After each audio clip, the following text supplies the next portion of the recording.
د افغانستان مخکنی ولسمشر محمد اشرف غني د طالبانو په ګټه بیا غږېدلی دی او د اسلامي له نړۍ څخه یې غوښتنه هم کړې ده.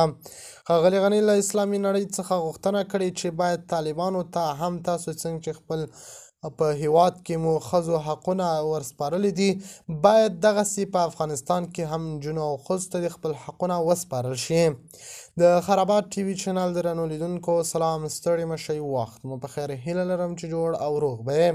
په سر کې یادونه کوم که خرابات ټي وي چینل مو نوي سبسکرایب کړئ نو په درنښت سره خرابات ټي وي چینل سبسکرایب کړئ.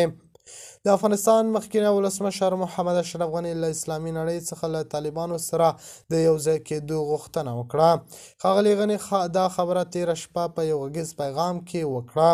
هغه وویل د اسلامي نړۍ له علماو غوښتنه کوم چې له طالبانو سره یو ځای شي.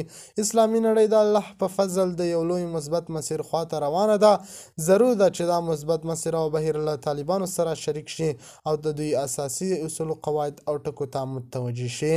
د افغانستان مخکنی ولسمشر محمد اشرف غني چې تېره شپه په غږیز پیغام کې د هغه پر فیسبوک پاڼه په ژوندۍ بڼه یوازې په غږیزه توګه خپور شو، ویل جبر افغانستان ته ثبات نشي راوستلی. محمد اشرف غني ویل یو نظام هغه وخت دوام کولی شي چې د ولس اراده ورسره وي.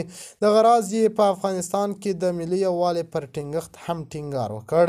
غني د نجونو د تعلیم پر اهمیت هم خبرې وکړې او ویل ټول بین المللي تجربو ښودلې ده چې یوه نجلۍ تعلیم 15 نسلونه بدلولی شي.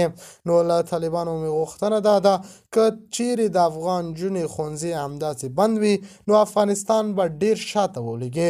دا زموږ په ټولو په تاوان دی. د خرابات ټي وي چینل درنو لیدونکو دا و زموږ ته د مهال چمتو کړی خبر. د نورو خبرونو لپاره خرابات ټي وي چینل په درنښت سره سبسکرایب کړئ.